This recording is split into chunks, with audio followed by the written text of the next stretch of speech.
My name is Margaret, I'm 75 years old, and this is the story of how my life was turned upside down by someone who married into my family. I've lived a long life, with wrinkles etched on my face from both laughter and tears. But nothing, absolutely nothing, prepared me for the day my unemployed daughter-in-law won a lottery of $6 million, and then threw me and my son out of the very house we had built together. Yes, you heard me right. At my age, when I should be resting in peace, sipping tea in my rocking chair, I was instead standing on the porch of a house I once called home, with only a small bag of clothes in my hand. My son Richard was right beside me, his face pale and shocked, while his wife, my daughter-in-law, the one I had treated like my own child, stood tall at the door, waving the keys in her hand and slamming it shut on us. It felt like the ground under my feet broke open. $6 million had changed her heart overnight, and in that moment, I realized how money can blind even the kindest-looking soul. I heard her voice echoing from inside as she shouted through the door. "You and your mother can leave. This house is mine now. Don't ever come back." My son turned to me, his lips trembling. "Mom, what are we going to do now?" I looked at him, at my grown boy who had once run into my arms after scraping his knee, now thrown out like trash by the woman he loved. And for the first time in many years I felt powerless. But before I tell you how it all went wrong, before I explain how we went from a family full of hope to standing homeless in the night, I want to take you back to the beginning. Because to understand this betrayal, you need to know who we were, how we lived, and how kindness, patience, and even love played a part in shaping everything that happened. By the way, before I go on, let me ask you this. Where are you watching this from? I want you to sit with me, no matter what city or town you're in, and walk with me through this journey. Because what I'm about to share is not just my story, but a reminder to everyone about the importance of kindness, and how quickly it can be forgotten when money enters the picture. Now let me introduce you to my family. My son Richard is 48 years old. A hard-working man with broad shoulders and tired eyes, but a heart so pure you'd think God shaped it himself. He worked as an electrician, taking on jobs wherever he could find them. Life wasn't easy, but Richard never complained. And then there was his wife, Emily, my daughter-in-law. Emily was 36, much younger than my son. She was beautiful, with long black hair and a smile that could light up a room. But behind that beauty was a sharp tongue, and a pride I sometimes worried about. She never kept a steady job. She bounced from one short gig to another, working at a diner one month, a boutique the next, and sometimes staying at home for months in between. Richard loved her deeply, though, and because of that, I kept my worries to myself. When Emily first married into our family, I welcomed her warmly. I cooked her favorite meals, knitted her sweaters in the winter, and often reminded Richard, "She is your wife. Treat her kindly, no matter what."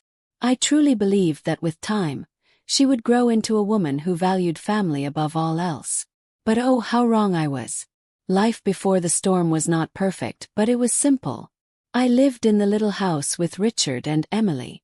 The house wasn't much, it creaked in the winter, and the roof needed patching every few years, but it was filled with love, or at least I thought it was.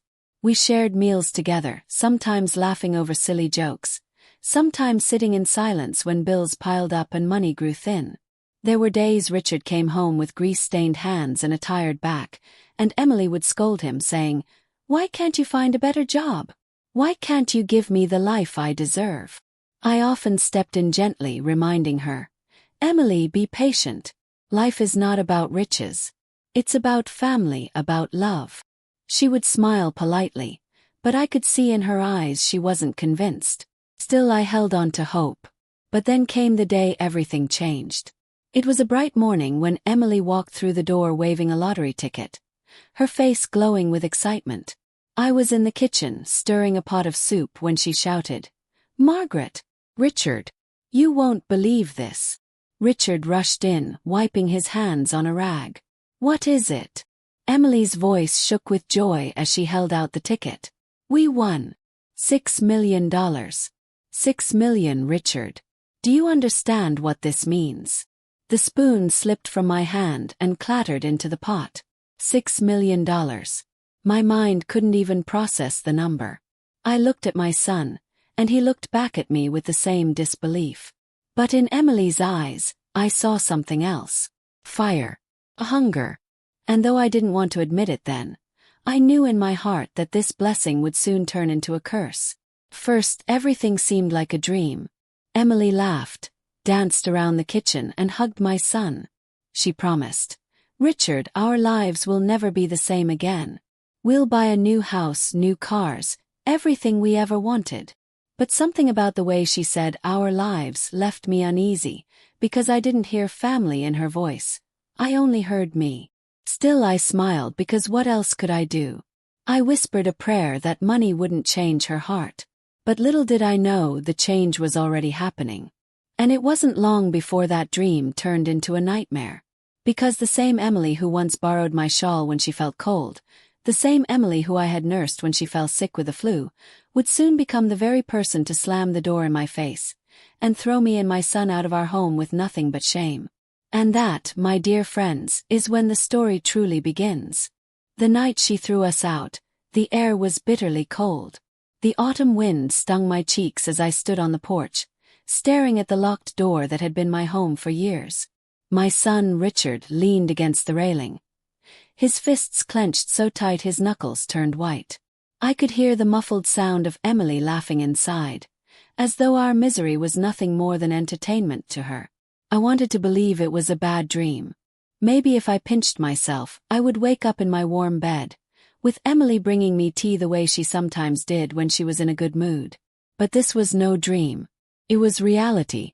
My body trembled, not just from the cold, but from the humiliation of being cast out like unwanted guests. "Mom," Richard whispered, his voice breaking. "She really did it. She really threw us out." I placed a shaky hand on his arm. "Don't lose yourself, son. We still have each other." But even as I said it, a question burned inside me. Where would we go now? I was 75. My legs weren't as strong as they used to be, and my son, though hard-working, had nothing left but the clothes on his back. Emily had emptied the joint account before locking us out, leaving us with not even $1 to our names. The street was quiet, except for the sound of leaves rustling against the pavement. A neighbor peeked through her curtains but quickly closed them when our eyes met. No one wanted to get involved. Isn't that how the world works sometimes? People see your pain, but they look away, afraid to share even an ounce of your burden. Richard and I walked aimlessly down the road that night, carrying only 2 small bags between us. My body ached with every step, but I held my head high. If there was one thing my 75 years had taught me, it was dignity. After a while, we found ourselves sitting on a park bench under a flickering streetlight. Richard dropped his bag to the ground and buried his face in his hands. "How could she do this, Mom? After everything. After all the years I stood by her side. After all the times we went without so she could have what she wanted. How could she just throw us away?" His voice cracked like glass under pressure. I reached for his hand, squeezing it gently. "Because, son, sometimes money doesn't just change people. It reveals who they truly are." Richard looked at me with tear-filled eyes. "But where do we go now?" That was the question I couldn't answer. For years, I had been the one with solutions, the one who held the family together with love and patience. But that night I had no answers. Just silence. We spent that first night outside, our bodies stiff from the cold. I watched my son doze off on the bench, his head slumped forward, and I thought about the irony of it all. Emily had been unemployed, with no direction in life. Richard had supported her for years, keeping her clothed and fed. And now, she was the one living in comfort while the man who gave her everything shivered in the night air. The next morning we dragged ourselves to a small diner on the corner. I had tucked a $20 bill in my purse weeks ago, just in case of emergencies. That was all we had left. We ordered 2 cups of coffee and shared a plate of eggs and toast. The waitress, a kind woman named Linda, noticed how weary we looked. She leaned closer and whispered, "Rough night." I smiled faintly. "You could say that." She didn't pry. Instead, she quietly slipped an extra muffin onto our table and said, "On the house. You both look like you could use it." That small act of kindness felt like a warm blanket on my cold heart. It reminded me that the world wasn't all bad. For every Emily, there was a Linda. After breakfast, Richard tried calling a few of his old work buddies, hoping one of them might let us crash on their couch for a few days. But no one answered. Or maybe no one wanted to. So we wandered again, this time toward the bus station. Richard had an idea to travel out of town, to see if he could find work somewhere new. He said, "Mom, maybe this is a sign. Maybe we're supposed to start over." I nodded, though inside I wondered how much starting over a 75-year-old woman could do. Still, I held on to his hope because it was all we had. But just when I thought things couldn't get worse, fate threw another cruel twist our way. As we stood in line at the bus station, Emily's car pulled up to the curb. A shiny new black SUV, fresh from the dealership, its paint gleaming in the sunlight. She rolled down the window, her sunglasses perched on her nose, and called out in a voice dripping with mockery. Well, if it isn't Richard and his little mommy. How's the homeless life treating you?" My son froze, his face red with anger. I grabbed his arm, whispering, "Don't give her the satisfaction." But Emily wasn't done. She stepped out of the car, strutting in her new designer dress and heels. A small crowd began to gather, curious about the scene unfolding. Emily smirked, looked at us, and said loudly enough for everyone to hear, "This is what happens when you don't know how to be ambitious. I've moved on. You too. You're nothing but baggage I left behind." The words cut deep, sharper than any knife. My son clenched his fists, trembling with rage. And for a terrifying moment, I thought he might lose control. And then it happened. Richard took a step forward, his voice thunderous. "Emily, you've gone too far." The crowd gasped, and Emily's smirk faltered. My heart pounded in my chest as I realized something irreversible was about to happen. "Emily, you've gone too far." Richard's voice shook the air like thunder. Heads turned from every corner of the bus station. Travelers dragging their suitcases, mothers holding their children's hands. Even the old man at the ticket counter stopped stamping papers to watch. Emily, still with that smirk on her lips, tilted her sunglasses down and arched an eyebrow. "And what exactly are you going to do about it, Richard? You're broke. You're homeless. You have nothing." Her words echoed, and I swear I felt them pierce through my son like arrows. The veins on his neck bulged as he stepped closer, his fists trembling at his sides. For a moment, I feared he might strike her.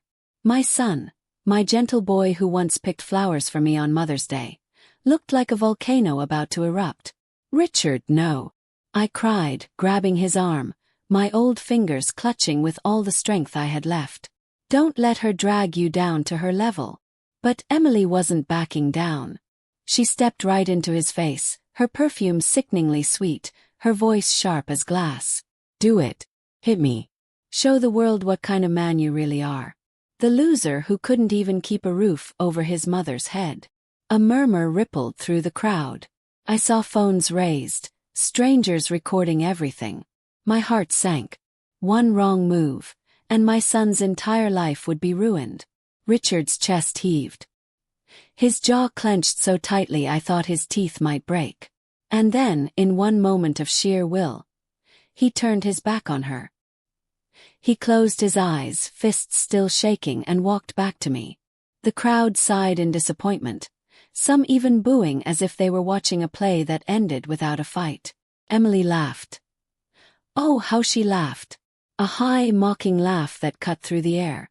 "Pathetic," she spat, sliding her sunglasses back on. She turned to the crowd and shouted, "See? This is what I had to live with for years. No ambition, no courage. Just weakness." Then she tossed her hair and strutted back to her shiny SUV. The engine roared as she sped away, leaving dust in her wake and a scar in our hearts. I held Richard's hand as he trembled. His pride was wounded, his spirit crushed. Yet in that moment I felt something else too, pride. Pride that my son had chosen restraint over violence. Pride that he had listened to my trembling voice and walked away. We found a quiet bench inside the bus station and sat down. The crowd slowly dispersed, the whispers fading into the hum of departure announcements. Richard leaned forward, burying his face in his hands again. "Mom," he whispered hoarsely. "She humiliated us. She humiliated you." I stroked his back gently. "Let her have her moment, Richard. Money can buy her new shoes, new cars, new dresses.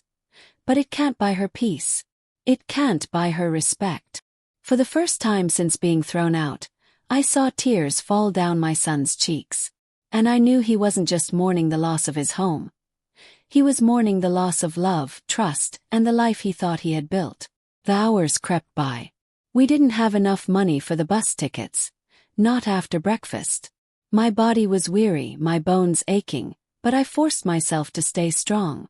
Because I knew if I crumbled, my son would crumble too. By late afternoon, the station grew quieter. The bustle of the morning gave way to the hush of travelers waiting for evening departures. That's when a young woman in a red coat approached us. She couldn't have been older than 30. "Excuse me," she said softly. "I saw what happened outside. Are you okay?" Richard quickly wiped his tears and nodded. "We'll manage." But I could see the concern in her eyes. She hesitated, then dug into her purse and pulled out a folded bill. "Please," she said, pressing it into my hand. "It's not much, but maybe it can help you get where you need to go." I stared at the $100 bill in disbelief. My lips quivered as I whispered, Why would you do this for us?" The young woman smiled. "Because I believe in kindness. And one day when I need it, maybe someone will do the same for me." Before I could thank her properly, she was gone, swallowed by the crowd. But her act of compassion lit a tiny flame of hope inside me. Not all hearts had turned to stone like Emily's. Richard and I used that money to buy 2 bus tickets to the next town.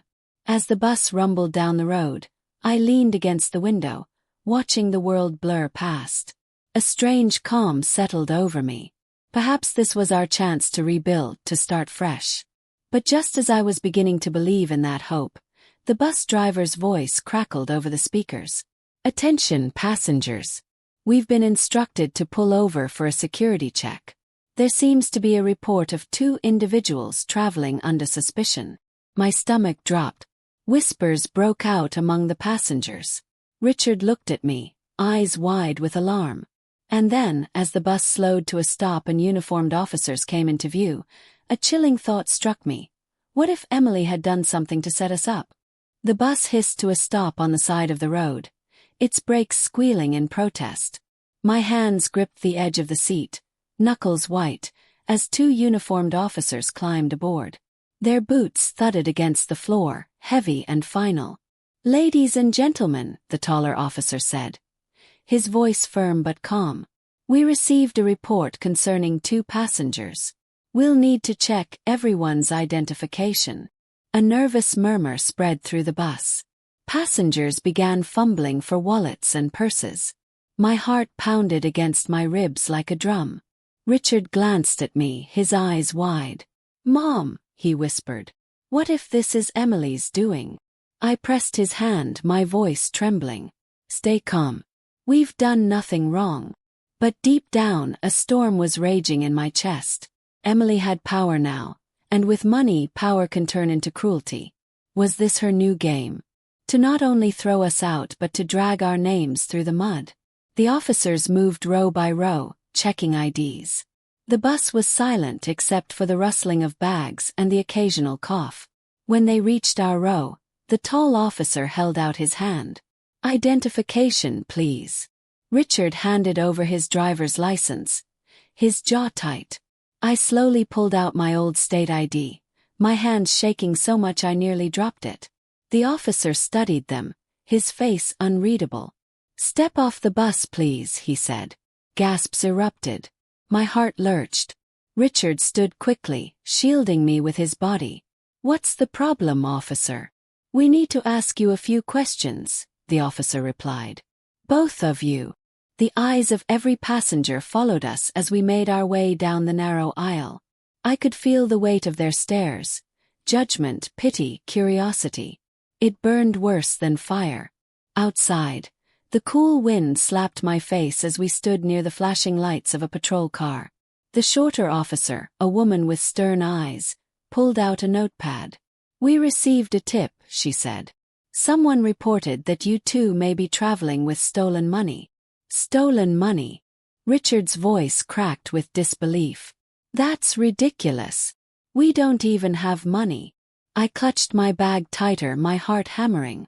Stolen money. Oh, it had Emily written all over it. Who else would stoop so low? The officers searched our bags, pulling out the few clothes we had, the small toiletries, and the single $20 bill left from breakfast. Nothing more. Nothing less. After a tense silence, the tall officer cleared his throat. "You're free to go." It appears the report was false. Relief washed over me like cool water. But before I could breathe, Richard exploded. "Do you know who did this?" he shouted. "It's my wife, my ex-wife. She's the one who called you. She's trying to ruin us." The officer raised a hand. "Sir, calm down. We can't confirm who filed the report. But my advice: move carefully. Someone clearly wants to see you fall." The words cut deep. Someone wants to see you fall. And we both knew exactly who that someone was. We climbed back onto the bus in silence. The passengers stared again, but this time with whispers of sympathy. Some nodded kindly, others looked away, embarrassed by their earlier assumptions. As the bus rolled back onto the road, Richard sat stiffly beside me, his hands gripping his knees. His voice was low, almost a growl. "She won't stop, Mom. Emily won't stop until she destroys me completely." I laid my hand on his arm. "Then we won't let her. She may have money, but she doesn't have our spirit. She doesn't have love." Those words seemed to soothe him a little. For the next hour we rode in uneasy peace, the countryside rolling past in green and gold. I even closed my eyes for a while, letting the hum of the bus lull me into a fragile calm. But peace never lasts long when betrayal hangs over your head. When the bus finally pulled into the next town, we stepped off with weary legs, ready to find shelter for the night. The streets were quiet, lined with small shops and diners. For the first time since being thrown out, I felt a spark of hope. That hope was short-lived. Because as we walked toward a cheap motel at the corner, a loud voice rang out from across the street. "Well, well, look who it is." Froze. Richard froze. There, leaning casually against a sleek rental car, was a man I hadn't seen in years. His slicked back hair and cruel smile made my stomach twist. It was Carl, Emily's brother. The very same man who once borrowed thousands of dollars from Richard and never paid him back. And now he was here. He crossed the street with that same smirk Emily wore at the bus station. "Looks like Emily was right. You two really are down to nothing." He pulled something from his jacket pocket and waved it in the air. "And guess what? I've got an offer for you." My blood turned cold. Because with Carl, an offer never meant something good. Carl stopped just a few feet away, that crooked smile still plastered on his face. His presence alone was enough to sour the air.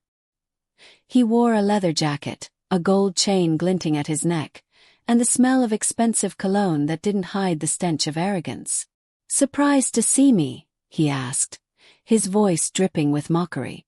Richard stiffened beside me. "What do you want, Carl?" His tone was sharp, defensive. My son had no patience left for games. Carl chuckled, patting the folded papers in his hand. "I came with a little proposition.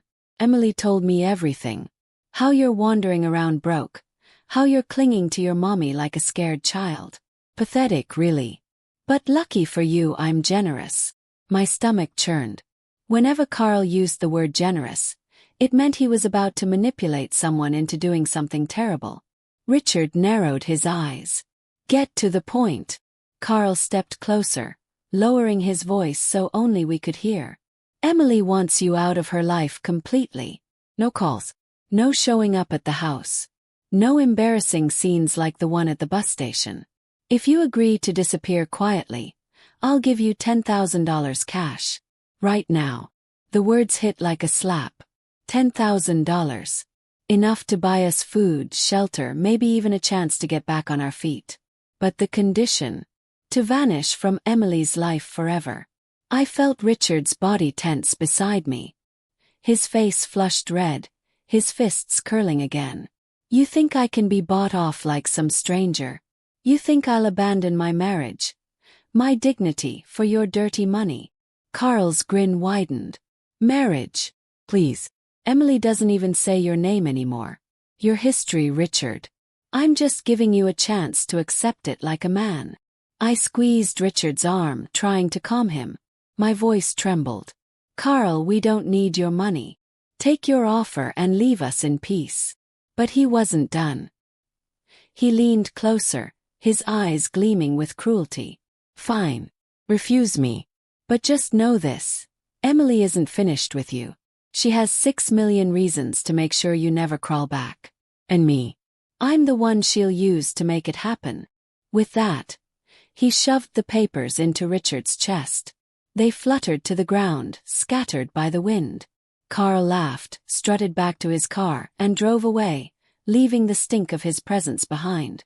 For a moment, silence hung between us. Richard bent down, scooping up the papers. His eyes scanned them quickly, and his face went pale.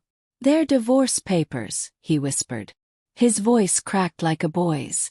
She already filed. I touched his shoulder gently. Son. He shook his head, his body trembling. She didn't even tell me.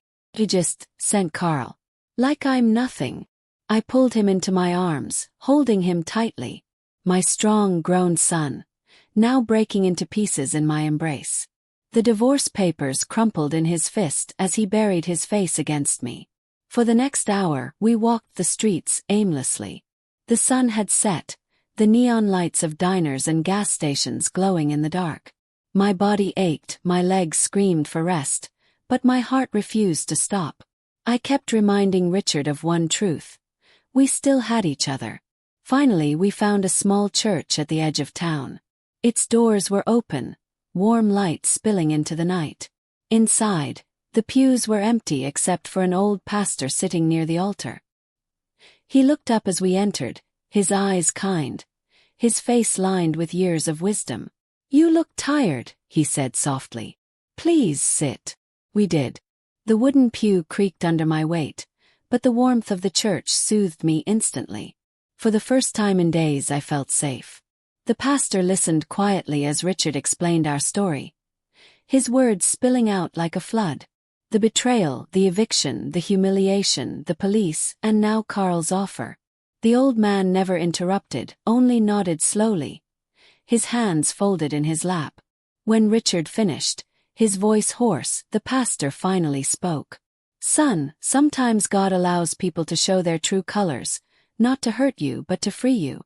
What you lost may feel unbearable, but perhaps it is the beginning of something new.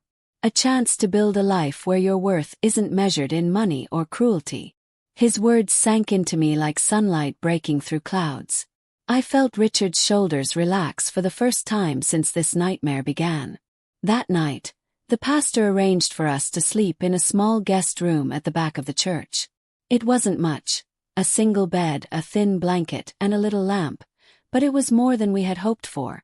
I lay awake, listening to my son's steady breathing as he finally slept. My mind wandered to Emily, to Carl, to the cold cruelty that had pushed us here. And then, for the first time since this all began, I whispered a prayer, not for myself but for them. Because anyone who can throw away love for money is poorer than I'll ever be. But peace is a fragile thing. And just as sleep finally began to pull at my weary eyes, I heard the sound. Car engine outside. Tires crunching against gravel. And then 3 loud knocks on the church door. Froze. Richard stirred awake, sitting up quickly. My heart pounded in my chest.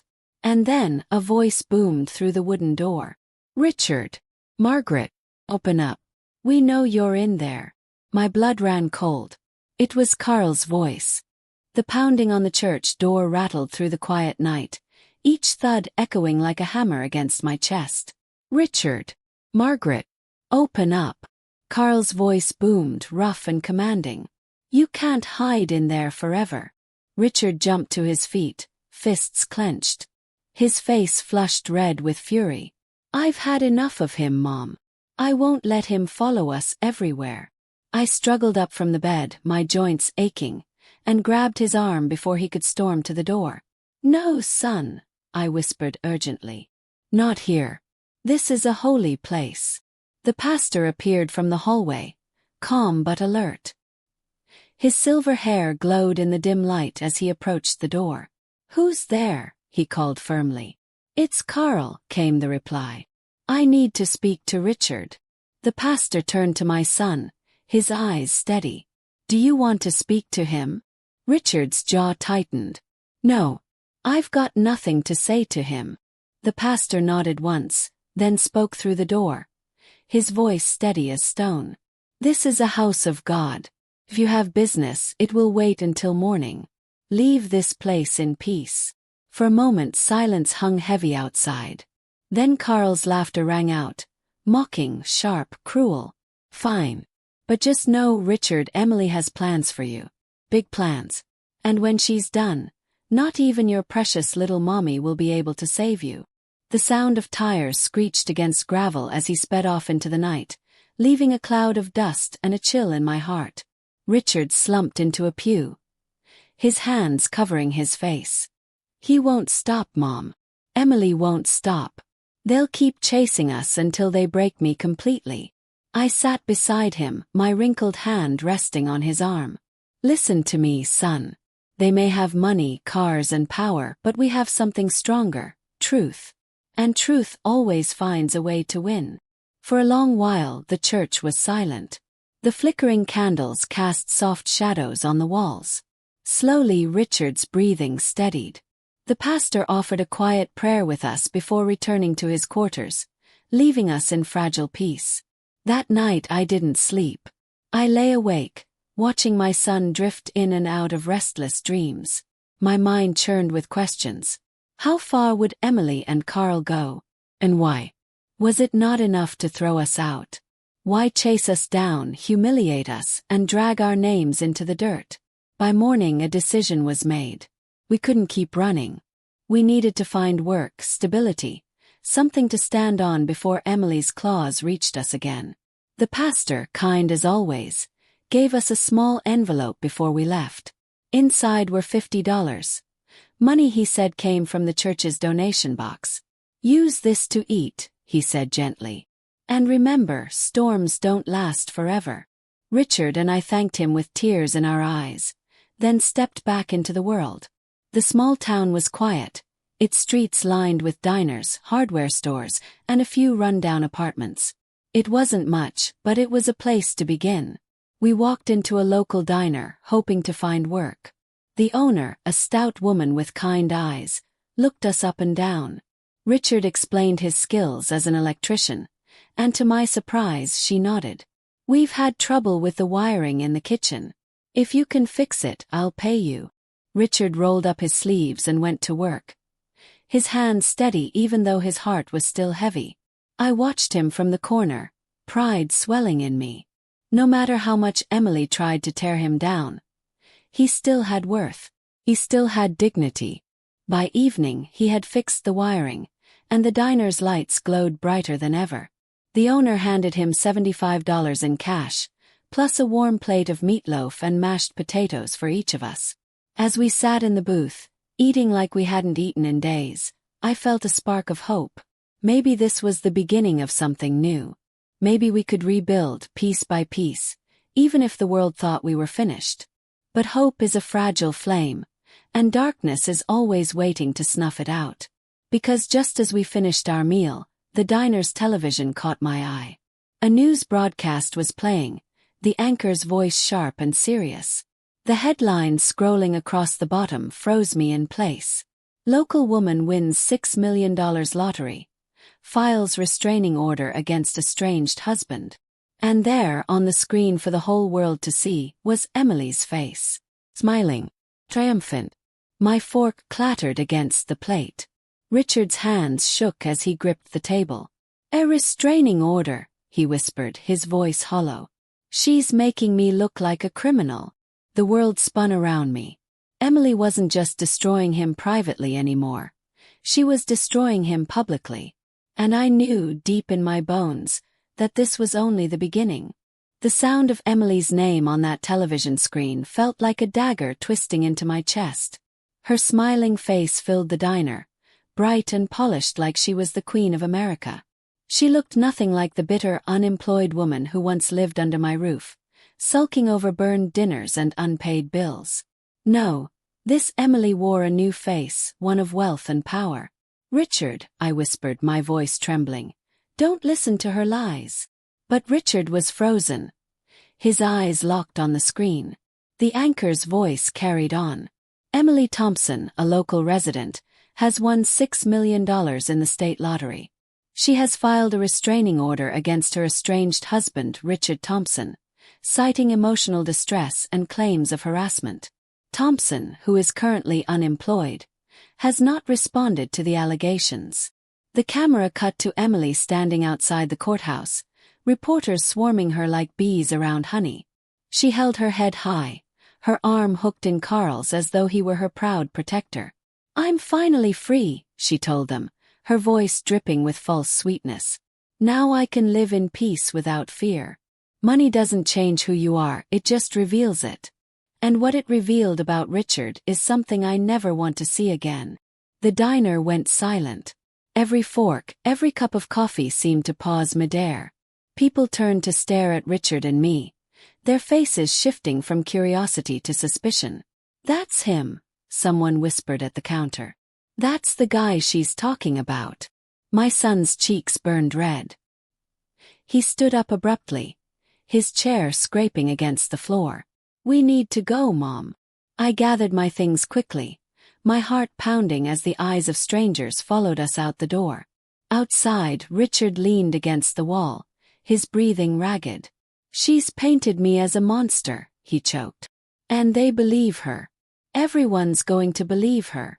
I took his hand firmly. "Richard, listen to me. Truth has a way of shining through lies. It might take time, but it will come." He shook his head. "She's got the money now. She can buy lies, Mom. She can buy people." I wanted to argue, to insist that money wasn't everything, but deep down I knew he was right. Money changes the game. And Emily was playing to win. We walked the quiet streets of the town, unsure where to go next. Every step felt heavier, as though the weight of Emily's victory pressed down on us. By the time we reached a small bench near the park, my legs gave out. I sat down, clutching my cane, and stared up at the fading sky. "Do you remember," I said softly, "when you were 10 years old and you wanted that red bicycle from the thrift store? You begged me for it, but we didn't have the money." Richard looked at me, confused. "Yeah, I remember. You saved every penny from mowing lawns. Took you months. And when you finally bought that bicycle, it was the happiest I'd ever seen you. Not because of the bicycle itself, but because you earned it. You knew it was yours." A faint smile flickered across his face, though it didn't reach his eyes. "That was a long time ago, Mom." "Yes, but the lesson is the same. Emily may have $6 million, but she didn't earn it. She stumbled into it. And people who stumble into things they didn't earn, they often stumble out of them too." For the first time in days, Richard let out a small laugh. It was short, broken, but it was something. "You always know what to say." We sat there for a while, letting the cool breeze wash over us, trying to forget the cruel world just beyond the park. For a brief moment I felt like we could survive this storm. But peace never lasts long when greed is in the picture. Because just as the sun slipped below the horizon, headlights flashed across the park. A sleek black SUV rolled up to the curb, its windows tinted, its engine growling like a beast. The passenger window lowered slowly, and there she was, Emily. Draped in diamonds, her hair done up in curls I'd never seen before. Her lips painted blood red. Beside her, Carl smirked, his hand resting on the wheel.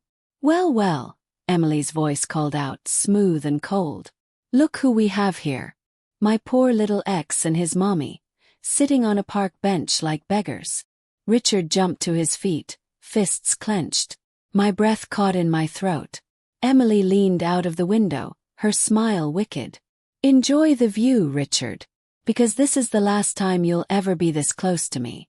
Tomorrow morning, I'm making sure the police know exactly where to find you." The SUV roared as Carl pressed the gas, but not before Emily blew a mocking kiss into the night air. And just like that she was gone. Richard's knees buckled. He collapsed onto the bench beside me, his face pale, his voice shaking. "She's going to ruin me, Mom. She's going to take everything. Even my freedom." The night grew colder around us, but my blood boiled hotter than ever. For the first time since this nightmare began, I felt something I hadn't let myself feel before. Rage. That night I couldn't sleep. Rage burned through my veins hotter than any fever. For weeks, I had told myself to stay calm, to protect my son, to keep the peace. But watching Emily roll down that window with diamonds on her neck and venom on her tongue, it broke something inside me. I lay awake on the park bench, staring at the stars that peeked between the branches above, while Richard snored softly beside me. He looked like a broken man, his strong shoulders bent, his face weary. This wasn't the son I raised. This was a man beaten down by betrayal and lies. And I couldn't let it go on any longer. At dawn I shook his shoulder. "Richard, wake up. We need a plan." He blinked at me, his eyes red and swollen. "A plan? Mom, what good is a plan when she's got the money, the lawyers, and Carl? We're nothing." I gripped his hand tight. "We're not nothing. You are my son. And I'm not going to watch you lose everything while she sits in her mansion laughing at us." His lips trembled. "What do you want me to do? Fight her? I'll end up in jail before I even say a word." "Then we fight smart," I whispered. "Not with fists. With truth." For a moment, he stared at me like I'd grown two heads. But then his eyes softened. "You really think we can beat her?" I nodded firmly. "I've lived 75 years, Richard. I've seen storms come and go. And let me tell you something. Storms may be loud, but the sun always wins in the end." That morning we walked back into town, determined to take the first step. Richard looked for work again, and this time a construction foreman offered him day labor. The pay was meager but honest. Watching my son sweat and lift beams with those strong hands gave me hope. He was still capable. He was still a man who could stand tall. Meanwhile, I wandered into the public library. My cane tapped against the tile floor as I searched the shelves, but I wasn't looking for books. I was looking for information. Emily thought money gave her all the power, but I knew there were rules in this world. Legal records, property files, public notices. And if she was bold enough to take Richard to court, I wanted to know what weapons she had hidden in her purse. The librarian, a kind young woman with freckles, helped me log onto a computer. My hands trembled as I typed Emily's name. And there it was, plain as day. Emily Thompson versus Richard Thompson. Restraining order hearing scheduled. My stomach twisted. The hearing was in 3 days. 3 days until my son stood in front of a judge, branded as a threat. I printed the document, folded it neatly, and tucked it into my purse. As I left the library, a thought struck me. If Emily had nothing but lies, maybe, just maybe, I could find something real to fight back with. But that fragile sense of hope was shattered that evening. Richard came back from work with dirt on his clothes, sweat dripping down his brow, and for the first time in weeks he smiled. "Mom, we'll make it. Can work. We'll get a place, even if it's small. We'll start over." I hugged him tight, feeling the faint thrum of life returning to his spirit. For a moment I believed it too. Until the rumble of engines filled the street. 3 black SUVs pulled up to the curb, their headlights glaring like angry eyes.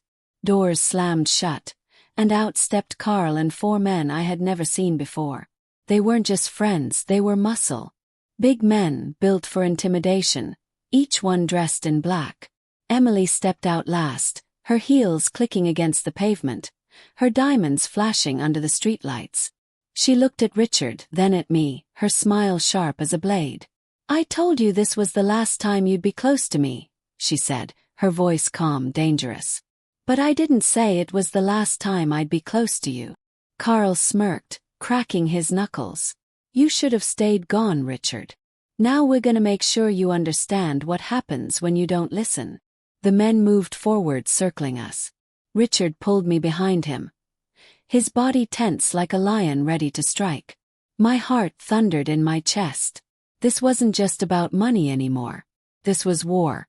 The circle tightened around us, shadows of broad shoulders and clenched fists swallowing the faint light from the street lamp.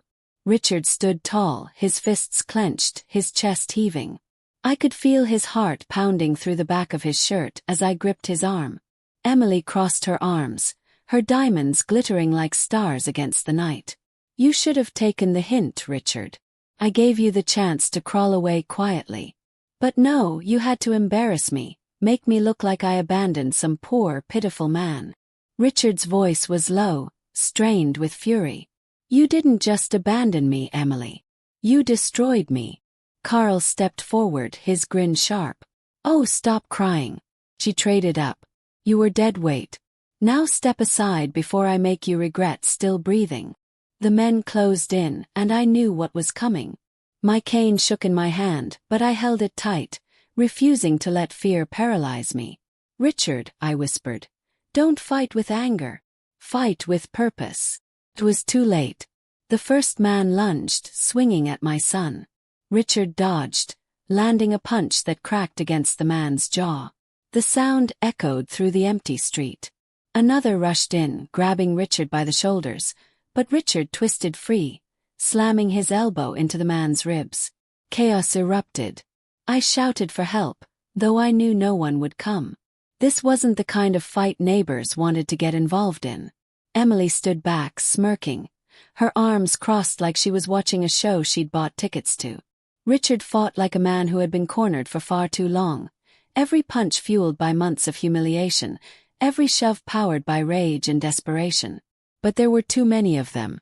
One of the men shoved him hard against the hood of a car, his arm twisting Richard's behind his back. Another kicked his legs out, sending him sprawling onto the ground. Stop it! I cried, striking at the nearest man with my cane. The blow landed, but it barely fazed him. He yanked the cane from my hand and tossed it aside. Emily's laugh cut through the night. Look at you, Richard. Pathetic. Rolling in the dirt while real men handle things. Carl crouched beside him, gripping his chin hard. You don't belong in her world anymore. You're nothing. Always will be. Richard spat blood onto the ground, his eyes burning. If I'm nothing, then why are you so afraid of me? For the first time, Emily's smile faltered. Just for a second. Then, flashing lights lit up the street. Sirens wailed, slicing through the night air. Police cruisers screeched to a halt, and officers leapt out, guns drawn. Hands where we can see them, one shouted. The men froze, glancing at Carl. Carl cursed under his breath, his jaw tight. Slowly they raised their hands. An officer rushed toward us, but Emily's voice rang out, sweet and trembling, like she'd rehearsed it 100 times. Officers! Thank God you're here. That man, she pointed at Richard, tears suddenly spilling down her cheeks. That's my ex-husband. He's dangerous. He attacked us. Please, you have to arrest him before he hurts someone else. Gasp. That's a lie. They attacked him. She. But my words drowned in the commotion. 2 officers grabbed Richard, yanking him to his feet, cuffing his wrists behind his back. Mom, he cried, his voice breaking. Don't let them do this. You know the truth. I stumbled forward, my heart shattering. Please listen. He's innocent. They're lying. The officers ignored me. Emily pressed her hand to her chest, her tears sparkling under the flashing lights. Carl slipped his arm protectively around her shoulders, playing the part of the concerned partner. Richard was shoved into the back of a police car, his face pressed against the glass. His eyes locked on mine, pleading, desperate. And in that moment I knew, if I didn't act, if I didn't find a way to prove the truth, My son would rot in jail while Emily lived like a queen on her blood money. As the car door slammed shut, my rage hardened into steel. Emily thought she'd won. She thought her lies and her diamonds would bury us. But she had just made the biggest mistake of her life. Because she had awakened a 75-year-old grandmother who had nothing left to lose. The image of my son's face, pressed against the cold glass of that police cruiser, burned itself into my memory. His eyes, wide, broken, desperate, haunted me with every step I took as the flashing lights faded into the night. They had taken him. And Emily stood there on the sidewalk, wrapped in Carl's arms, her crocodile tears drying into a smug grin once the police were gone. "Did you see that, Margaret?" she sneered, her voice dripping with satisfaction. "Your precious son, locked up like the criminal he is. That's where he belongs. And you?" She tilted her head, smiling cruelly. "You'll wither away soon enough. Old women always do." I clenched my fists so hard my nails bit into my palms. But I didn't speak. Not yet. Because rage was no longer enough. Rage needed direction. And mine had found it. The next morning I marched back into the public library. My cane clicked against the tiles as I demanded the court records desk. The young librarian blinked in surprise at my determination, but she didn't stop me. I pored over every document tied to Emily's restraining order. Her affidavit, her sworn statements. And there it was. A crack in her story. Emily had claimed Richard followed her home 2 weeks ago, threatening her outside her new mansion. But I knew for a fact that at that exact time, Richard was with me, sitting on a church pew, eating soup handed out by the pastor. I had witnesses. I gathered the documents, my hands trembling, and went straight to the church. The pastor didn't hesitate. He agreed to testify. "I saw Richard that evening," he said firmly. "He never left my sight." Piece by piece, the truth began to take shape. But truth, without a voice in court, was useless. And that was the hardest part. Richard sat in jail, branded a violent man, while Emily paraded around like a queen. I knew I had to get to him. I had to let him know hope wasn't gone. The following day, I visited him at the county jail. Seeing my son behind that glass, with dark circles under his eyes and his shoulders slumped, nearly broke me in two. "Mom," he whispered, picking up the phone on his side of the booth. "They're not letting me out. Emily's lies are too strong. I can't fight this." I pressed my hand to the glass, my throat tight. "Listen to me, Richard. Found proof. Her story doesn't match up. The pastor is ready to testify. She won't get away with this." For the first time since this nightmare began, I saw a flicker of light return to his eyes. "You really think we can win?" "I don't think," I said, my voice steady as iron. "I know." The hearing came 3 days later. The courtroom buzzed with reporters, their cameras flashing as Emily strutted in wearing a designer dress and pearls. Carl walked beside her, looking smug and confident, as if the outcome had already been written. Richard entered in shackles, escorted by guards. His head was bowed, but when he saw me in the front row, his eyes lifted and I nodded firmly. The judge took his seat, and the proceedings began. Emily was first to speak.